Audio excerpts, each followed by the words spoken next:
Hello, everybody. Welcome to the University of Austin again. I know it's been a huge week, and I know that some of you now have been with us right from the very beginning of the week, where we had the 71st Secretary of the Treasury, Larry Summers, with us. We then had Peter Thiel for two fantastic lectures out of the four that he's giving here this week. But tonight is the night that we've all really been waiting for, because it's the first time since we opened as a university that we've been able to welcome as a guest speaker the great Ayaan Hirsi Ali into campus to give a keynote address. It's a very, very exciting night for us all here at UATX.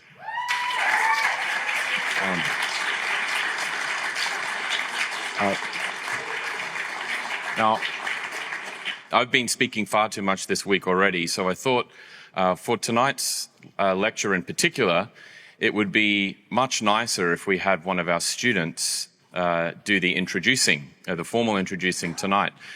So just after the keynote takes place tonight, Caterina Erlinger, who is the editor of the Austin Beacon, which is our student-founded newspaper here, is going to be interviewing Ayaan Hirsi Ali for that publication. So I thought it would be better for Caterina to come and give the introduction tonight. So Caterina grew up in Italy, but comes to us most recently from Utah as a member of our founding class.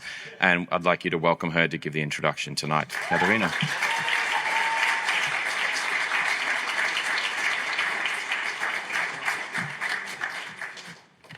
Thank you, everybody. Ayaan Hirsi Ali is a hero. She has dedicated her life to oppose the oppression of Muslim women, Islamic radicalism, and to preserve Western values.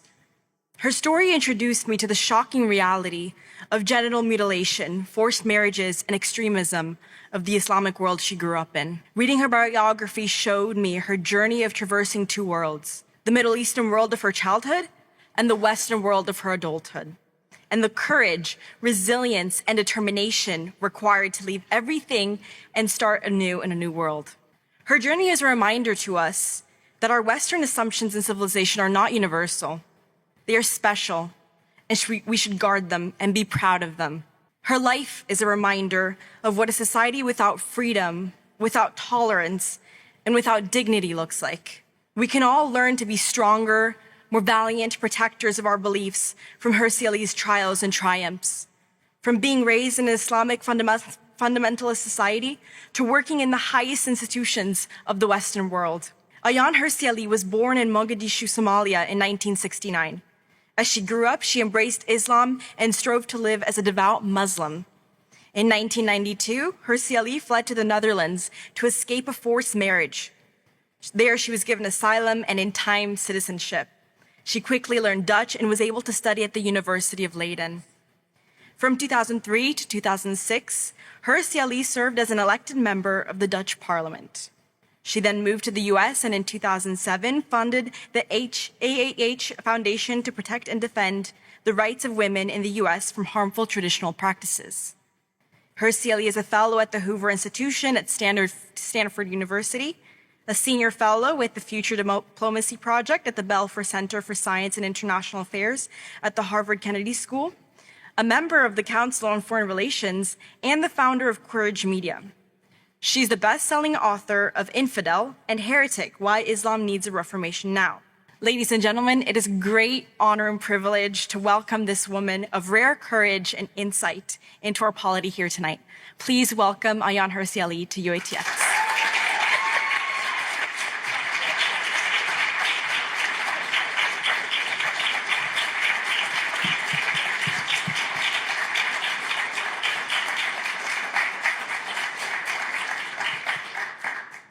Thank you, Caterina. That was a great deal of flattery, and I appreciate it. I am here tonight to speak to you about the Islamist-driven anti-Semitism in the West. It's a pretty intense topic. And all I can say is, I'm really sorry that I didn't bring you something more cheerful. I'm going to start with an anecdote. A few weeks ago, I went to a hair salon in a small village in remote Britain. I say Britain because I'm constantly hiding where I am, but trust me, it's very remote and very small. My stylist was a white, middle-aged male with tattoos and punched earlobes. Like most stylists, he was making small talk. He was complaining about the high cost of living, as many people in Britain do these days. He said he had always voted Labour, but now regretted it as they were making things worse. The radio was on, playing music interrupted by a brief news bulletin. There was an update on Russia's war on Ukraine. My hairstylist said, "There you have it. It's the Rothschilds." I told him I didn't understand what he was trying to tell me, and he went into detail. The Rothschilds make their money from war, he said, and they control the world. When I gasped, "The whole world?" he said, "Yes, the World Economic Forum."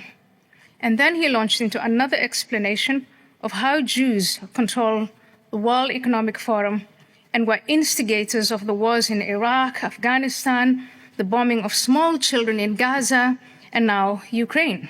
The Rothschilds' greed, he said, was causing masses of people to leave their homes because of wars, and many of those victims of war are now here, making life harder for us. I was stunned. I had been following the uptick in antisemitism everywhere in the West, but away from my research and my laptop, and in the context of small talk at the hair salon, I had to acknowledge that anti-Semitism had gone mainstream. If you think I'm exaggerating, here are the statistics. Back to the laptop. Surveys in Europe show that 96% of European Jews have faced anti-Semitism, with 80% believing it has worsened over the past 5 years. Many report frequent harassment, primarily online and in public spaces. Following October 7, 2023, and the Gaza conflict, anti-Semitic incidents surged by 400% in countries like Austria, Sweden, and surprisingly, Denmark. Attacks on synagogues, cemeteries, and individuals have increased across nations like France, Germany, and in the UK. In Eastern Europe, far-right movements contribute to anti-Semitic rhetoric and violence. Every Jewish person I speak to, and especially in these surveys, say that there is a sense of impending doom. In the USA, is it any better? Yes. Following the October 7 attacks, anti-Semitic incidents in the US increased by over 200%. The ADL reported more than 10,000 incidents from October 2023 to September 2024. In 23 alone, there were 8,873 recorded anti-Semitic incidents. Anti-Semitism surged on college campuses by 500% and online. In America, around 69% of Jewish adults reported encountering anti-Semitism on social media, rising up to 83% among young Jewish adults. A January 2024 study found that 24% of Americans harbor extensive prejudices, with young generations showing higher rates. I don't think we've ever seen anything like this in America. Canada, Australia, and New Zealand are not better. In Canada, hate crimes against Jews increased by 71% in 2023, accounting for 19% of all hate crimes and 70% of religiously motivated hate crimes. In Australia is a very large country geographically, but the population is relatively small. There were 2,000 cases reported of attacks, including arson in synagogues and schools. And in Australia, they find, and I think it's the same in other countries, these incidents span the ideological spectrum of far-right, far-left, and Islamist. In New Zealand, anti-Semitic hate crimes rose by 530% in 2022 and in 2023. Jews are disproportionately targeted, being up to 160 times more likely to face hate crimes than other groups. Schools have been a major site of anti-Semitism, with 80% of Jewish students experiencing prejudice since at least October 2023. I don't know how much on Islamism, how much knowledge on Islamism to assume among this group here tonight. I will address the clarification of Islamism versus regular Muslims during the Q&A, but in the interest of time, I want to move on. And before I move on, I want to give you a taste of the Islamist-driven hatred of Jews. Please play the video. من حالة نفسية مضطربة لأنهم هم سارقون، هم معتدون، والسارق والمعتدي الذي أخذ مالا بغير حق أو أرضا بغير حق يظل في اضطراب نفسي واضطراب في وجداني أنه أخذ شيئا واعتدى عليه. هم يريدوا أن يثبتوا للعالم، أن يثبتوا للواقع الدولي والإقليمي أنهم أصحاب حق. هم جرثومة غريبة، جرثومة وميكروب لا مثيل له في الوجود. والله مش أنا الذي أقول، القرآن الكريم وصفهم بأنهم لا يوجد لهم مثيل. لتجدن أشد الناس عداوة للذين آمنوا اليهود. يهلك هيك قرفة ناس لا عندهم لا دين ولا مبدأ ولا ضمير ولا. أنا أستنكر ممن يؤمن بالتطبيع معهم، ممن يؤمن بالجلوس معهم، ممن يؤمن أن هؤلاء بشر. ليسوا بشر وليسوا أناس وليسوا لا بذوات دين ولا ضمير ولا أخلاق. وإحنا كراهيتنا أو كرهنا لليهود من منطلق عقيدة. القرآن هو اللي بيدعونا أن احنا نكرههم وما نحبهمش. لو أن اليهود تركوا لنا فلسطين خلاص يبقوا حبايبنا؟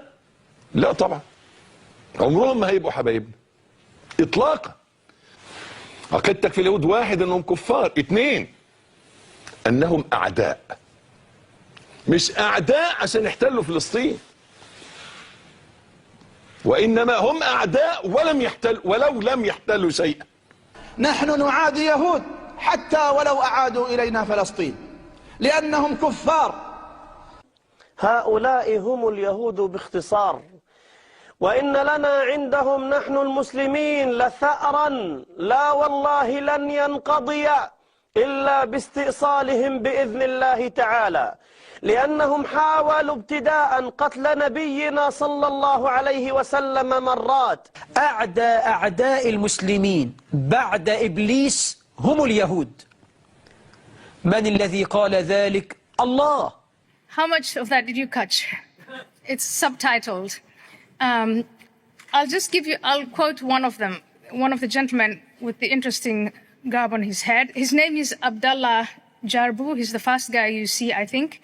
He was the Hamas Deputy Minister of Religious Endowments. And here he's caught on Al-Aqsa television in Gaza. And this clip is from the 28th of February in 2010. And he says, it's a long quote. He says, the Jews suffer from a mental disorder because they are thieves and aggressors. A thief or an aggressor who took property or land develops a psychological disorder and pangs of conscience because he took something that was not his. They want to present themselves to the world as if they have rights, but in fact, they are foreign bacteria, a microbe unparalleled in the world. It's not me who says this. The Quran itself says that they have no parallel. You shall find the strongest men in enmity to the believers to be Jews. May he annihilate these filthy people who have neither religion nor conscience. I condemn whoever believes in normalizing relations with them, whoever supports sitting down with them, and whoever believes that they're human beings. End quote.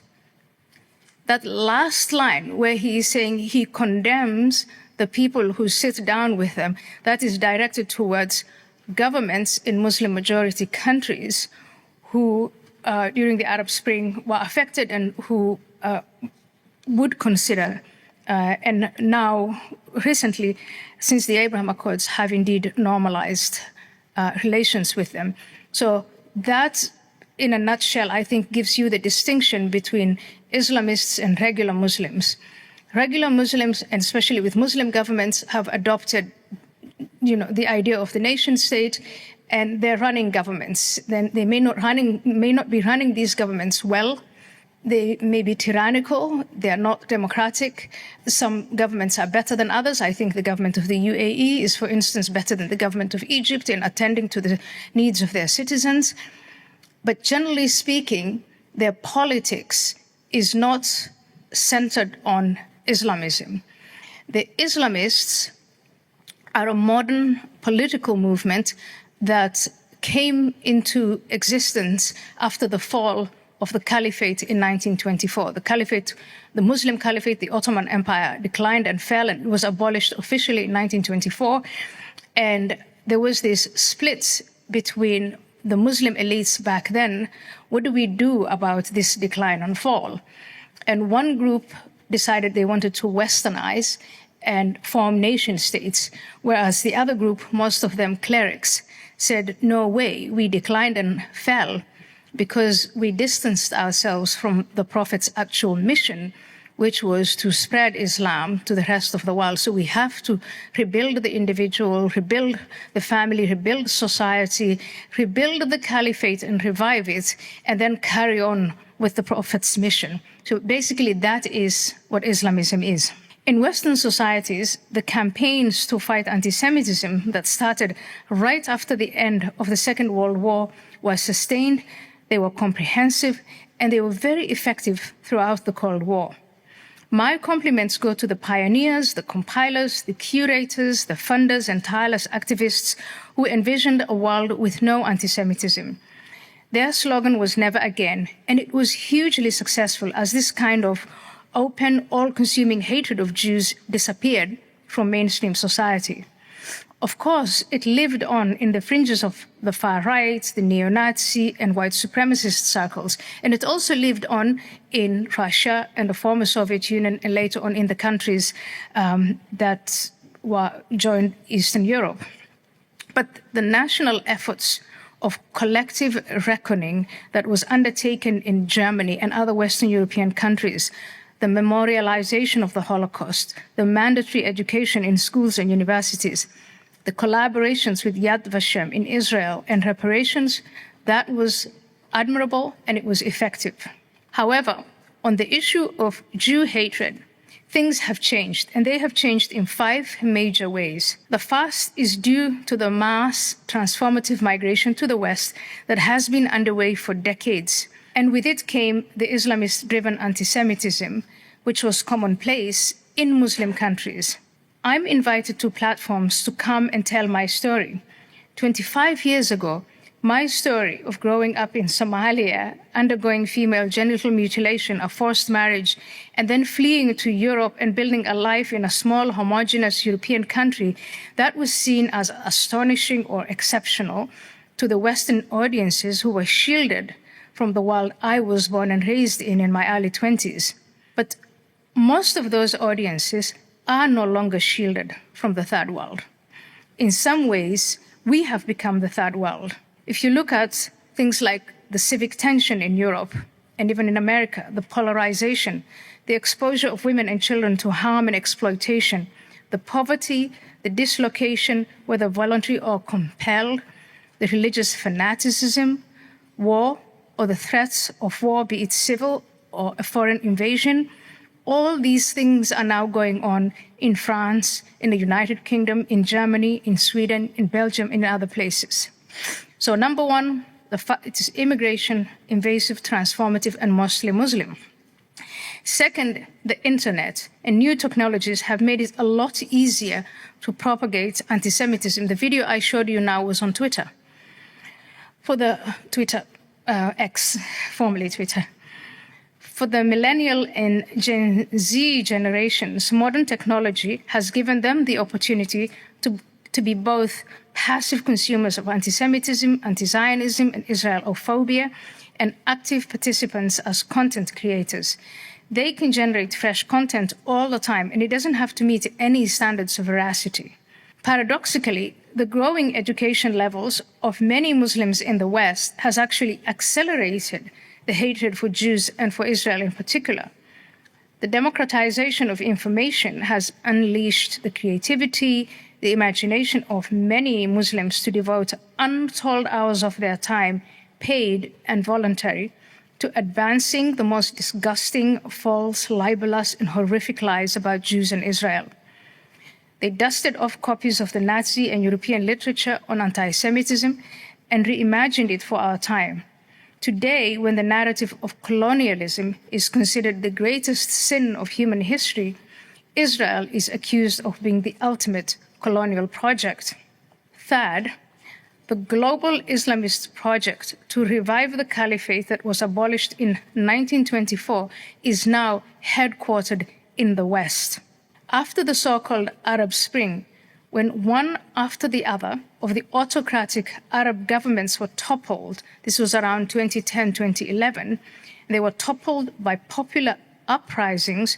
Those Arab governments that survived the intended revolution understood the role Islamists played in inspiring and organizing the unrest. The grassroots Muslim Brotherhood, in particular, often secretly working with the Iranian government, was rightly seen as the culprit. In response, the Muslim Brotherhood and all other Islamist groups and individuals suspected of mutiny were banned, imprisoned, defunded, evicted by the Arab governments that either hosted them or tolerated them in the past. Many of those Islamists relocated to the West, where they found a warm welcome within the ranks of the existing Islamist bases. In Europe, and even in America now, we have extensive networks of mosques, Muslim schools, Islamic societies, public relations councils, student associations, law firms, political and policy networks, all working incrementally towards their stated goal of conquering the West through non-violent means, and of course, in the process, defaming Israel, Zionism, and reviving the anti-Semitism we all thought was defeated. Fourth, the Islamists capitalized on the creedal crisis underway in the West, the crisis of Christianity, the crisis of liberalism, and more so the progressive end of the liberal spectrum, where we now have an unholy alliance of progressives and Islamists openly colluding to dismantle Western structures and demonizing Jews. I recommend you read David L. Bernstein's book, Woke Antisemitism, How a Progressive Ideology Harms Jews. In America, the language of victimhood, developed by radical Marxists, supposedly to expose the oppression of Black American descendants of slavery, concepts such as systemic oppression, intersectionality, and the binary division of society into oppressors and oppressed was superimposed on American Jews. Jews are now whites, they're privileged, they're Zionists, and they're supporters of an oppressor colonial state. Hamas, on the other hand, in progressive circles, is a resistance movement bravely committed to fighting for the liberation of a beleaguered, colonized Palestinian people trapped in an open-air prison and subjected to systematic bombings in order to bring about their genocide. The Hamas rallies you saw on American and other Western campuses in the spring last year, and that continue often to this day, dressed up as pro-Palestinian protests, are the culmination of more than 2 or even maybe 3 decades of cultivation in education and media institutions in the West. Fifth, and finally, I want to touch on the great realignment underway in the West. The political and ideological landscape that used to be based on class and religion on a spectrum from left to right has become meaningless. Today, the prevailing division is one between those perceived to be the elites, that is, political elites, religious elites, economic elites, urban, bureaucratic, and the legacy media, versus the working and middle classes, the rural communities, those who attend the churches or synagogues and get their information from alternative sources. In America, it's President Trump and the MAGA movement he founded that is now a coalition of former prominent Democrats, whites, working class, middle and rural classes, Hispanics, Blacks, and a major chunk of women. The moderate Democrats are struggling to recapture their party from the progressives led by Bernie Sanders and the very colorful women that make up the squad. In Europe, the establishment parties on both the center-left and the center-right have lost the credibility they once had. Voters are going in droves to the populist parties. Some of these parties, as in France and Belgium, had anti-Semitic elements in the past, and may still do. But this has changed as I see more and more Jewish voters either considering or openly supporting them. Given these 5 elements of mass migration, the age of the internet, including AI, the headquartering of Islamism in the West, and the creedal crisis in the West, in particular of liberalism and the Great Realignment, I think we must reassess the existing strategies for fighting anti-Semitism. Strategies that were successful in the past, but are now obsolete or worse, counterproductive. What are we getting wrong? I think, number one, what we are getting wrong is we are underestimating the Islamists. The war on terror blinded us to the other methods of asymmetric warfare they apply, like subversion, like alliance building, like propaganda, like weaponizing victimhood and minority status. We've underestimated their weaponization of Muslim demographics, eternally waiting for that silent Muslim majority to stand up and reject Islamism openly. We've underestimated their conviction and devotion to their faith and the revival of the caliphate. And in fact, their most important commitment, which is this that they state so openly, the annihilation of the Jews. We've also underestimated how incredibly resourceful they are in raising money. They raise money from Qatar, they raise money through zakat and alms, they raise money through these generous welfare states that have welcomed them into the West. And we also underestimated and don't fully understand how other states support them. And I'm talking about the Islamists are supported, for instance, by the government of Turkey. Turkey is a member of NATO, by the government of Qatar, and that Qatar has presented itself to us as a mediator of sorts, but is in fact colluding with the Islamists. What are we getting wrong? We're also getting wrong, and this again is part of that creedal crisis, is that the Judeo-Christian foundations, I think what we did was we threw the baby out with the bathwater. We thought we were going to shear Christianity of its sharp edges, but in fact, we threw the whole thing out, and I think we are living to regret it.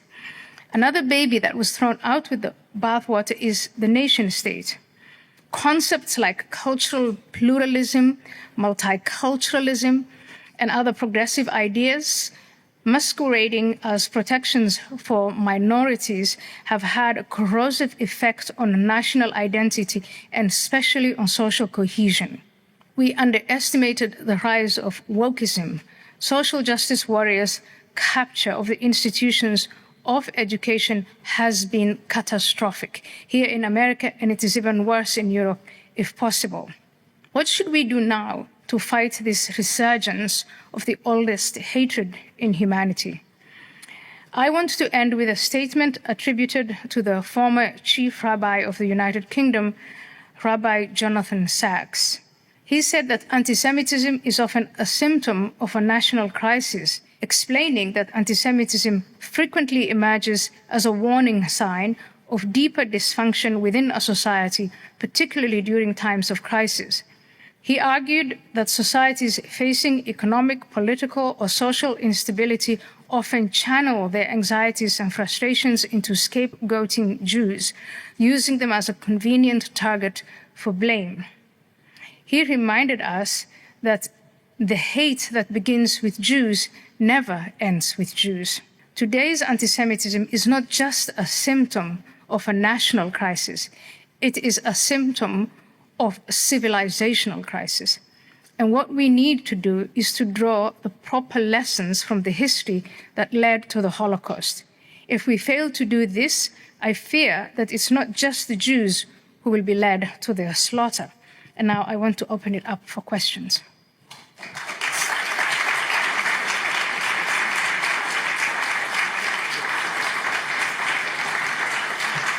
Thank you. Thank you for your talk. I'm Emma. You talk about how we've cleared or softened Christianity of its hard edges. I just wanted you to expand on that. And since we've had so many lectures, well, 2 lectures about the Antichrist, is it about we've lost this powerful narrative and now we've lost our way and a new narrative has come in to shape everything? I think everything is relational. And if you compare the conviction displayed by the Islamists in terms of their faith in Islam and the foundational documents and the man who founded Islam, Muhammad, and you ask yourself, can we offset that with an alien creed that is coming in? We can't. We've thrown the baby out with the bathwater. We have said that it was possible after the Enlightenment to base our societies purely on concepts like secularism and liberalism. We've unwittingly then brought about generations that do not understand the moral foundations of their own societies. I was appalled last spring when I found students attending the highest educational institutions the West has to offer. This is the University of Harvard, the University of Penn, the University of Columbia, and it moved on to the University of Oxford and Cambridge. It's in these places where young people were openly supporting Hamas. That tells you that's a generation that is struggling with the effort to tell the difference between right and wrong. Now, for them, America is founded on, and then so is Britain, all these other countries, they borrowed, they established institutions that were inspired by Christianity and Christian morality in particular. And by rejecting Christianity, by debasing it, by mocking it, by kicking it out of the public space, I think we have deprived young people of their moral sources, and it's been a huge mistake. And we created a vacuum, and in that vacuum have come wokeism, social justice. You know, these are kids who really want to change the world and do good things. And that is, it's the progressives who are capitalizing on that. And when I say the progressives, I mean the woke in particular, because they've presented a new religion. And along, of course, with the Islamists, Islam is the fastest growing religion in the West. And that is because Christianity has been subdued, not by Muslims, but by Christians. Thank you. Thank you for your talk. My name is Ben. I've noticed an alarming rise of anti-Semitism, especially among conservatives and the far right. They like to point out that AIPAC owns our government, or that the state of Israel, the fact that we give them arms and support them so much in their wars against these terrible Arab states, that this means that we're being controlled by Jews. I just want to know, like, what's your general take on this? And is there a way to, like, stop this from happening, especially among the right? To answer your question, let me illustrate it with my own. I was socialized into hating Jews. I used to hate them. I used to think they were monsters. I didn't think they looked human. So I was completely immersed. And this happened at home, and it happened in the mosque, and it happened at school, and so on. And then I came to the Netherlands. And fortunately for me, I attended the University of Leiden just as the Europeans were going through their reckoning of what they had done to their fellow Jewish citizens. And I thank that as my re-education. A few years later, when I went into Parliament in 2003, there were groups of Muslims who said they didn't want to be a part of this education on the Holocaust, the memorialization of what happened, this reckoning. They said they weren't a part of it. They didn't want to have anything to do with it. And the mistake country after country made was to say, well, in that case, it's not mandatory anymore. I think in Germany, officially, it's still mandatory, but it's outsourced to NGOs. And with that, I think, came a rise in, I don't know if you remember, you are too young to remember this, but some of the older people here will remember the nasty campaign against the canon, as Western canon, as white, male, and pale and stale. And Jesse Jackson shouting all over the place, Western Civ must go, ho, ho, yo, ho, whatever, Western Civ must go.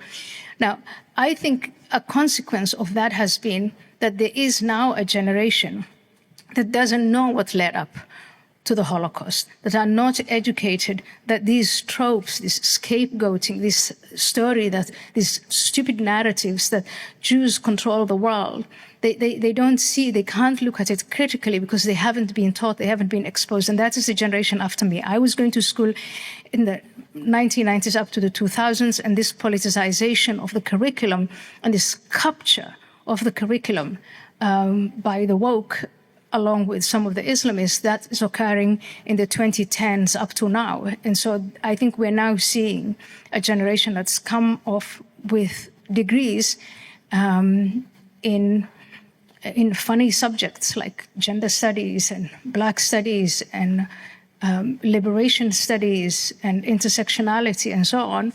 And they can't tell the difference between right and wrong. And they believe in this nonsense. And it's dangerous nonsense. I agree. Thank you. So while there was an uptick in restoring Jewish identity since October 7th, the fear of representing ourselves through observance of our rituals or wearing a Magen David has pervaded. We often seek a safe haven in assimilation, and we're also afraid of calling out anti-Semitism for what it is. That dirtier word is often replaced with anti-Zionism or Holocaust denial. And so should we assume that this is another trend, maybe, like BLM, and not wait until the mainstream forgets anti-Semitism, or should we see this as a more permanent thing, and how do we respond? That's a great question. And let me start with how you end by saying, please do not think that this is another fad that will pass. I think it would be a lethal mistake for all of us to do it, and especially for Jewish communities. It's not going to pass, number one. Number two, I understand and I listen and follow intensely conversations within Jewish communities where they say, well, at least now, as opposed to the 1930s, we have a home and we can go to Israel. And I think that that is A, giving up, and B, if you look at the scale and the scope and the intensity of the hatred that the Islamists have created, and not just Islamists, it used to be Muslim governments. The only difference is Islamists drive their followers to act, whereas the Muslim governments propagated the anti-Jewish propaganda in order to create, to keep their populations apathetic. But the intensity, the scale, and the scope of this hatred is something that you cannot underestimate. And it has shifted, as I said. It's imported now. It's no longer constrained to the Muslim countries of the past. It's here in America. It's all over the West. And it has resuscitated and given permission to the other anti-Semitisms, the European anti-Semitism, but don't forget the Soviet anti-Semitism. It's given permission to all of these anti-Semitisms to come back. And so I think now is the moment. It's one of the most serious, if not the most serious, problems that we are seeing. If we want to prevent another Holocaust from happening, we should not treat this as a fad. We should take it very, very seriously. Thank you.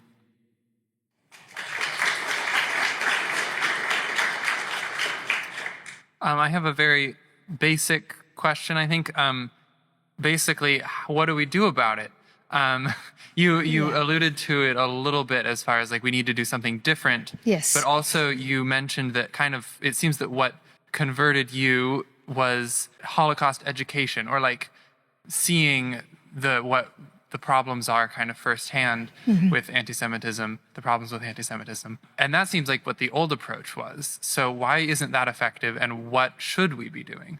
If we reassess the old approach, we're going to find that there were things that actually worked. The mandatory education on the lead up to the Holocaust and how populations became complicit. In my classroom, some of my professors said, what we did to the Jews wasn't just to to annihilate them or to hurt them or to send them to camps. He said it debased us as human beings. It put us in a moral crisis of our own.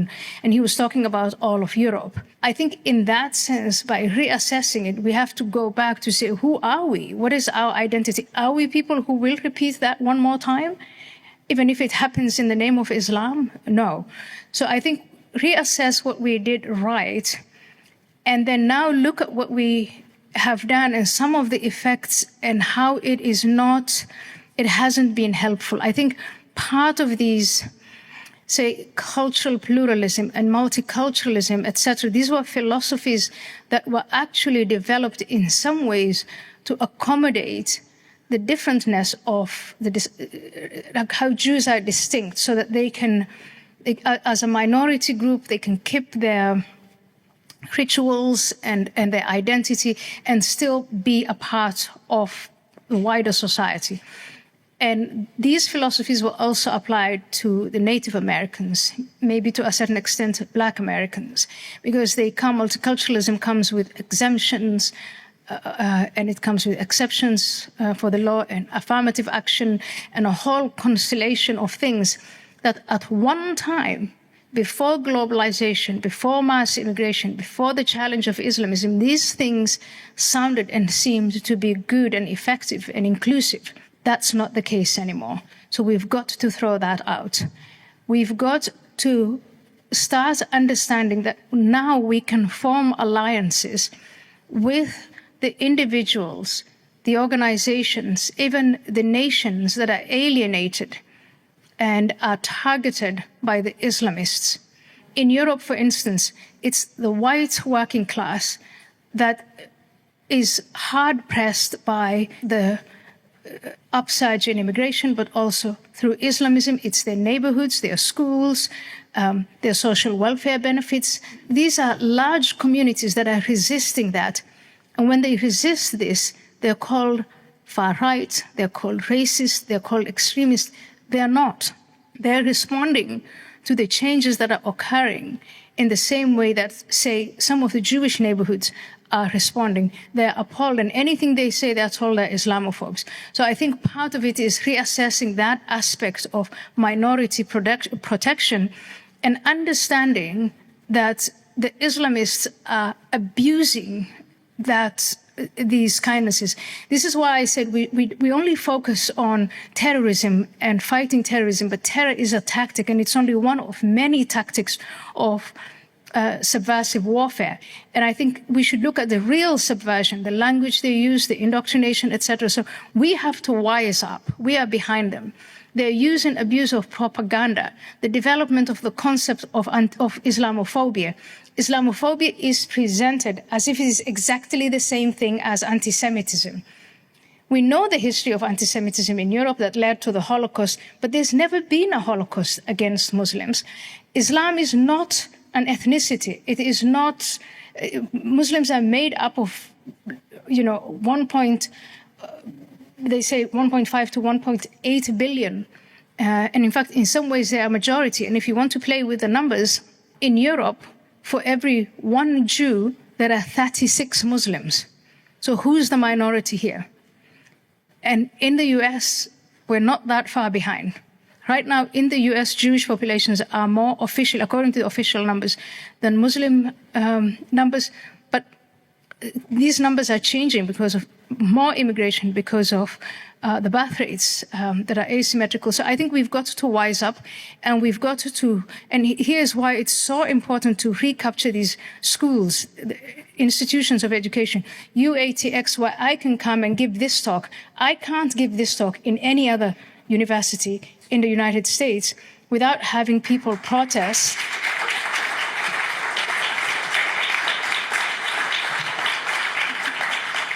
And threaten. And finally, the final thing I want to say is, let's also consider the message. So we've been talking a lot about the medium, but the message of the Islamists, if you dig deep into it, it's a message of death.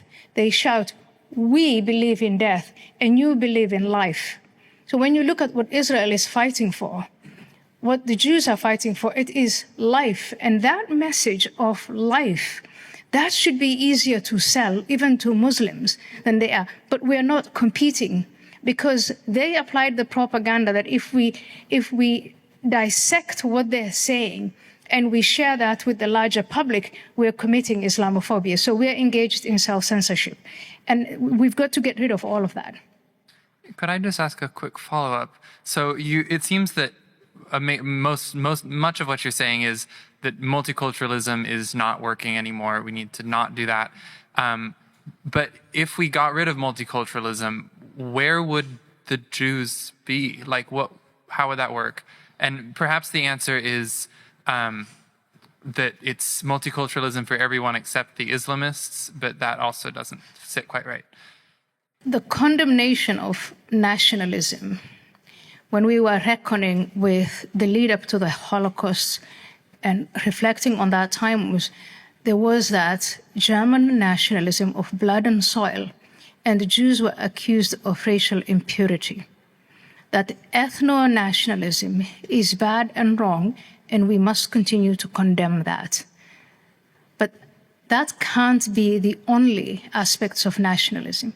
There are very positive nationalisms where we have a constitution and the rule of law, and we are all equal before the rule of law, no exceptions, no exemptions.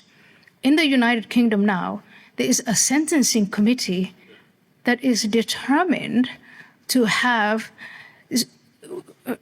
crime, the exact same crime committed by different individuals. If you're of an ethnic minority, you're going to get leniency. But if you are a white heterosexual male, you're going to get the full extent of that punishment. That is taking a wrecking ball to the system, to the nation state. So what unifies us, what makes me an American? I love America. It's the Constitution. It's what I have in common with you. So I'll say, let's end multiculturalism, let's end diversity and all of that nonsense and insist on our unity as human beings as first, and the constitutions and laws that protect that.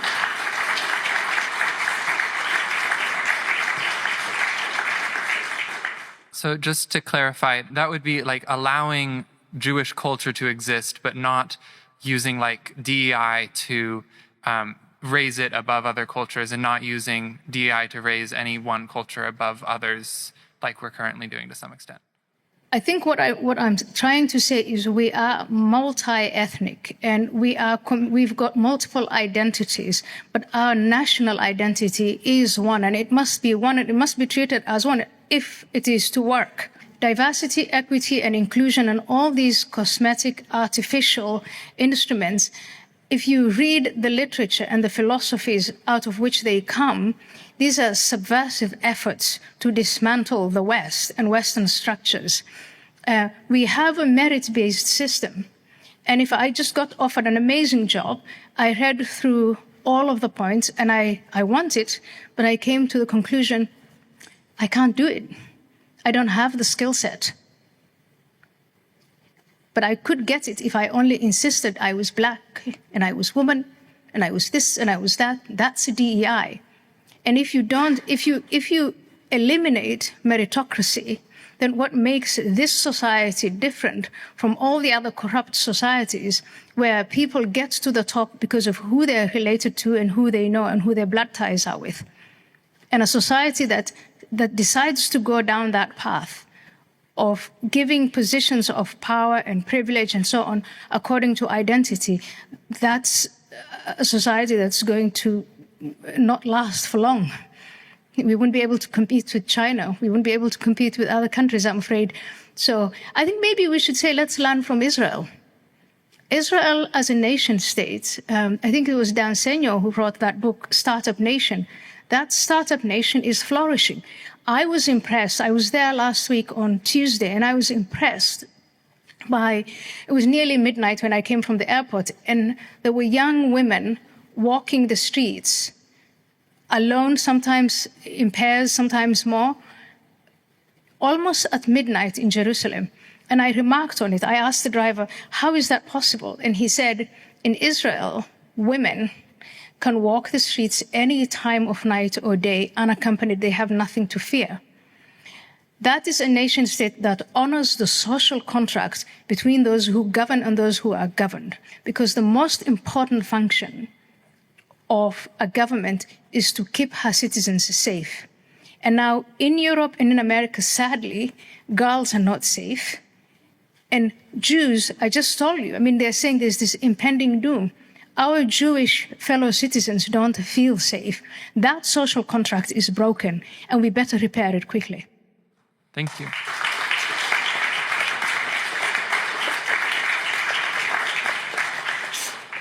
Hi, I wanted to say I loved your jacket, and I also wanted to ask, Thank you. are there any lessons from your recent conversion to Christianity that might be applied to the West and the absence of Judeo-Christian values, and how might any lessons there help us combat anti-Semitism? I get a lot of questions about my conversion to Christianity, and I always think, what if I didn't even exist, let alone convert to Christianity? And I want to insist that the revival of Christianity, as in the teachings of Jesus Christ, the Sermon on the Mount, that those moral imperatives are what the West is built on. And I think it's very important that we revive those, especially for young people. I think the boomers, sorry if there are any boomers here, my criticism of the boomer generation is that they enjoyed the institutions that their forefathers fought for and died for, and then squandered it. And so I think we need a new generation now to revisit those principles and bring them back for the young.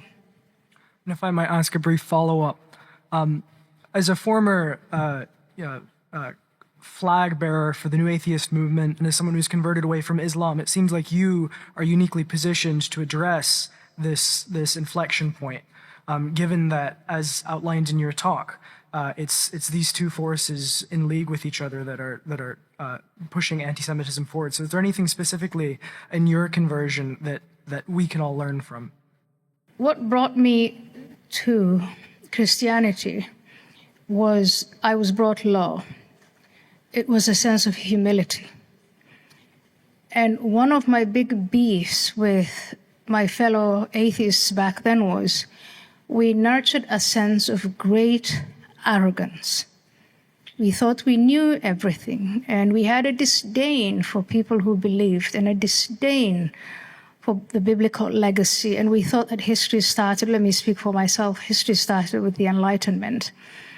And I have come to realize that put your humble foot first before you condemn the principles and beliefs of others.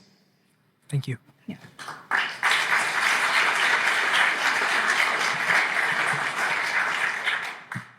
I would like to reiterate the thanks for your time here at the University of Austin. What I wanted to ask you was, you speak of Islamophobia and classes like Black Studies as phony ideological things, but I was curious as to what makes them different. What makes white supremacy different, or like Islamophobia so different from anti-Semitism, as there, we did import many African slaves that died in the millions, and so did South American countries even more so. We did force Native Americans on forced marches and genocide. There are Muslims being massacred in China today. So what makes anti-Semitism so different? Two things. One is we have reckoned in America and in Western European countries, we've had a great reckoning with our past. We've addressed the fact that we engaged in slavery, we fought a war, we ended it. We had segregation, we had another major fight, we ended it. We had the civil rights movement. We brought women out of, and by the way, in fighting for all of those emancipations, the people who were heading these fights were constantly quoting from the Bible. They were believing Christians and they were inspired by their Christianity. So number one, we had that reckoning. Number two, anti-Semitism is the oldest hatred in humanity, and you find it, believe it or not, across the entire world. What made the West different after they nearly exterminated their Jews was to have that honest look in the mirror and reckon with what they did. And then those campaigns to end it. Islamophobia is a made-up word. It's made up by a political movement that wants to exploit and capitalize on white guilt to achieve its end goal, which is the revival of the caliphate. And the revival of the caliphate is to convert all of us into Islam, whether we like it or not. Those of us who refuse to do that, we will surely be beheaded. I'm sure I'm on top. And that is their end goal. And so they're exploiting these Western part of subversion. This is just a guest speech, but I wish that at some point someone here could start a lecture series on subversion, on active measures, on asymmetric warfare. That would get you interested in what it is that the Islamists are doing and how they've become so successful against these great nations with this incredible military and economic structures, and yet the Islamists are winning. Islam is spreading. They're doing better today than they were doing in 2001 after they hit us and we invaded Afghanistan. They've got Afghanistan back. They have Iraq back. They have Syria. And these Muslim governments are they're shaking in their boots. They're worried about what could happen to them because of the Islamist movement, and that's why the Islamist movement came here. And they're exploiting principles like freedom of speech, freedom of religion, freedom of association, and so on. And of course, these progressive movements that we have here, we've got to understand that, and we've got to become really creative in finding a way of preserving our principles. I don't want to give up on the freedom of speech, but on the other hand, on beating the Islamists at their game. Is there room for compromise between principles?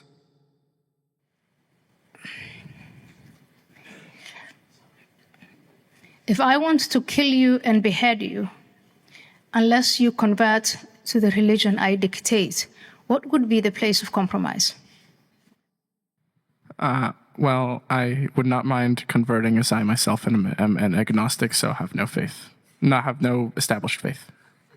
However, I understand that some people would not share that vision. So, let's play with this thought for a while. There's a time and a place for everything. And for some of the people, say in places like Africa, we don't talk about this, but Islamists are active in Africa and violently so. If you're a Christian in Egypt or a Hindu in parts of Pakistan, and you have someone looking at you and saying, you'll either lose your head or you convert to Islam, it makes sense to consider converting to Islam.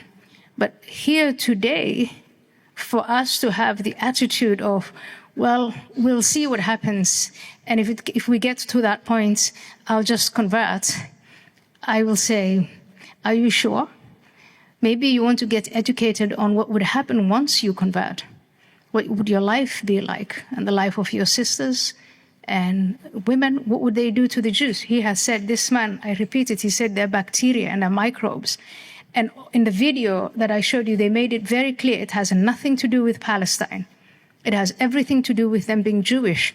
So they are going to annihilate the Jews. Will you stand by and watch that? Maybe I should give Introduction to Islam and Islamism as a lecture series, and once you understand what it's all about, you might develop a backbone. I would look forward to that greatly. Thank you very much. Thank you. Okay, Theo already started my question, but my question is inspired by what Jesus says in the Sermon on the Mount about blessed are the peacemakers. So we see in human nature a desire to scapegoat, right? And you're arguing that the Jews are being there's a movement, or there's something that is trying to present Jews as the scapegoat, right? You talk about two important forces. Maybe the Islam nation state, which is like a political power, which is a threat, but then also this, like, you talk about this network, like mosques all over the place, and these, communities, and all, it's infiltrating America and the West. So if we don't want to fall into our natural tendency to scapegoat and just become and instead of moving from anti-Semitism to anti-Islamicism, and our goal is to be peacemakers, then how do we do that? But at the end of your last question, you framed it as a violent struggle, right? If it's a violent struggle, then who is our enemies and what do we do? Right after 9/11, you were probably not born. How old were you on 9/11? I was born in 2004. 2004, so before you. So right after 9/11, 2001, when we were having these discussions about how to treat this enemy that wasn't a state, but that was determined to destroy us, some of the discussions were, but we can't do this because of the Constitution. We can't do that because of the Constitution. We can't do this because... And a very frustrated judge, or Justice Posner, said, the Constitution is not a suicide pact. So I don't think there is a lot of space between committing suicide and doing what the young man here said, is to let it just all happen. And I mean, when the time comes, I guess we will convert or we'll deal with it, whatever. And really looking at and studying openly, which we haven't been able to do because we've been self-censoring, and I gave you that list of all the different ways in which we underestimated the Islamist movement. But if we were to estimate it the right way, I will say in our history in America, it's not the first time that we are fighting an ideology that wants to destroy us. Communism, just the other day, not so long ago, most of us lived through it. And you call it a Cold War here, but in Africa and in other parts of the world, it wasn't cold, it was hot. And we starved and all of it. So there were very good reasons for the United States and Western countries to fight the ideology of communism. And they developed a number of, I'd say, tools to recognize it when it's applying internal subversive methods and when it's coming from an external position. And we can reapply those, but we do have to identify Islamism and Islamists as the enemy that they are and give them the full respect. You asked me to identify and you asked me to define what is an enemy. It's a force that wants to destroy you. How do I know that? In this infrastructure of mosques and madrasas and Islamic centers, etc., they say it explicitly. So there is something about don't listen to me, don't listen to the analysts with PhDs and the like. Listen to them and what they say and take it at their word. So does this come down to a propaganda war? Like we just inculcate our children before they do? Is that where the battle lies? I think because the war they wage is totalitarian and total. But ours, and where do we meet them? Well, we have to meet, ours has to be total too. It has to be where they fight us with ideas, we fight them with ideas. Where they fight us with subversive means, we recognize that and we dismantle this infrastructure and kick them out of the country. We have those tools. We have these possibilities. We can't just let them spread. And this, again, we did the same to communists. We watched as communists grew and as they were subverting our societies, and we took the appropriate measures against individuals, against groups, and so on, but always with due process. And always within the limits of the Constitution. But we can't, again, I repeat, the Constitution is not a suicidal pact.